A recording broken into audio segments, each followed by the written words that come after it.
Great to have you on this Monday morning. I'm Jenna Lee. I'm John Scott. If things look a little different to you around here, it's because we are in our brand new studio today. We didn't today. move the entire newsroom up here. No, we have new real estate. I wonder if they miss us down there. We'll find out, won't we? We will. We have something special for you coming up on that. We promise to bring you, though, the news just as fresh as when we broadcast from our newsroom. You know, that's nothing compared to some of the salaries that these guys are getting. But you made an interesting point. In the NFL, you're not allowed to get bonuses whether you win an extra game unless it's explicitly put in the contract previously. That's so right. This is in violation of that. Timing is everything, isn't it? In so many stories. And we have this crucial meeting at the White House over what to do about Iran. Get up, stand up. Don't give up the fight. Well, check this out. You have a choice in life. According to one headline on a popular website, you can, quote, sit at your desk and die or stand and look stupid. How about that? Producers tell us to get up and walk around and go to the other monitor. We're going to have to listen to them because they're going to say it's good for our health. I'm thinking a bicycle, a stationary bike I right like here. that, like a spin class. Yeah. Midday. Yeah. I like that. All Yeah, right, we can Dr. race. Siegel, you might be onto something here. I'm endorsing it, and I'm talking to the producers about it right now. I'm afraid. Dr. Siegel, thank you very much. He may join us in the corner also on a spin bike. I could see that. Yeah. Why not, right? Be fun. Hey, there are some brand new weather troubles hitting the tornado ravaged. Hi, everybody. Great to have you with us today. I'm Jenna Lee, and Iran is taking center stage at the White House right now. Obama is trying to strip tax deductions for oil companies. He calls them subsidies, but there are tons of subsidies given to other industries as well. And the question comes down to job growth and which industry creates the most jobs and therefore should be given. How does the Newswatch panel feel in the new studio? Getting used to it? I think we're going to work this out, yeah. Kind of working our way into this. We are definitely getting used to the new studio. Regulated. Jenna? It is a huge story for this year, Shannon. Thank you so much for the update. You got it. Well, we are settling into our brand spanking new studio. Quite a big change. It is a huge change. Yeah. From the newsroom. I'm not so sure. So we spill drinks on them, we freeze them, we don't give them any windows, and then we disappoint their mothers. That's what we've done to them over the last couple months. We were dragging cables all over the news. It was, I'll tell you what, they really are good-natured folks because we kind of, made their lives their space, complicated, shall we say. How would you like a TV camera hovering over you 24 hours a day? Or, well, 2 hours a day. A good 2 hours. While you're trying to do your job. It's still, we were imposed a little bit on them. And it was nice to always ask our foreign desk or the media desk a question. They would always answer us. They were great team players. So we'll be talking. We'll be visiting them. We'll be back down once in a while. I'm going to just leave you. And we'll be right back. Jenna Lee, it is Tuesday, not just any Tuesday, Super Tuesday. You almost wore a amateur video coming in from Syria right now, as you can see it.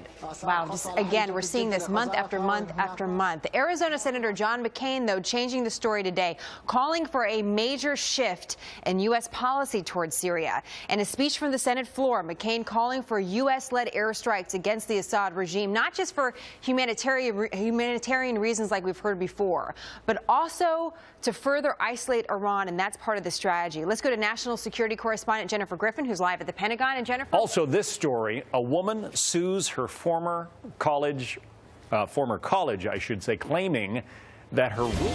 Welcome back, everyone. Right now, some brand new video just into our newsroom. And just a quick warning, what you are going to see, some of you might find disturbing because it's 10 and 11-year-olds. Man alive, just keep the speed down because. Well, Prince Harry can thank Grandma for one of the most awkward assignments of his short career. Yeah. The British Prince Harry can thank Grandma for one of the most awkward assignments of his short career. Yeah. The British Prince have a coffee, talk a little bit about that. Hey. You know, Prince Harry, that he seems like a capable guy. I think he's been in other awkward situations. Just call it a hunch. I think he could probably handle it. He's a good emissary. And, hey, Jamaica in March, not a bad assignment. Right, that's a pretty good assignment. Not a bad assignment. Iran is making a move in the nuclear showdown, allowing UN inspectors. I do have a cup of coffee, but there's also a what? cupcake ATM story to tell you about later. Anyway.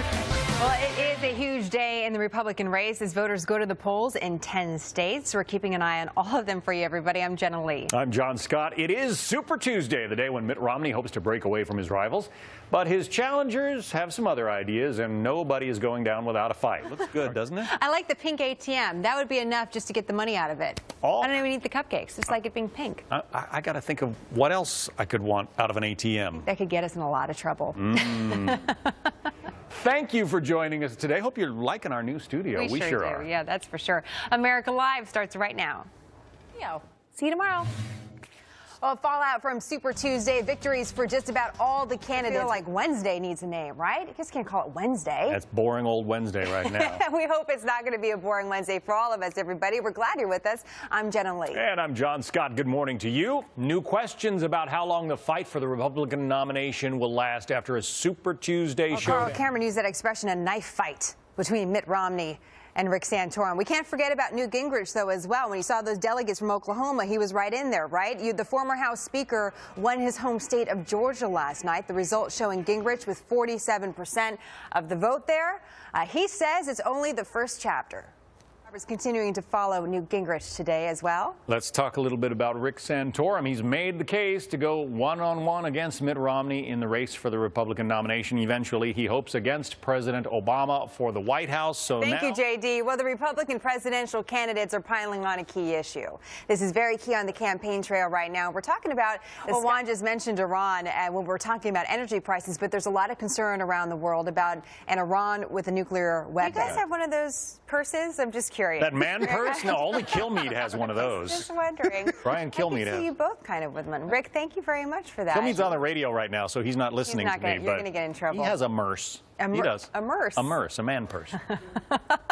All right, we have a couple big stories coming up next hour. At the top of the hour, we expect to hear from Peyton Manning and find out what his fate is for the Indianapolis Colts. That should be interesting. Gonna be a dark day in Indy, I think. And a big story as well with this. One person, one vote, right? Great to have you with us, everybody. So glad you could join us today. Have a great Wednesday, America.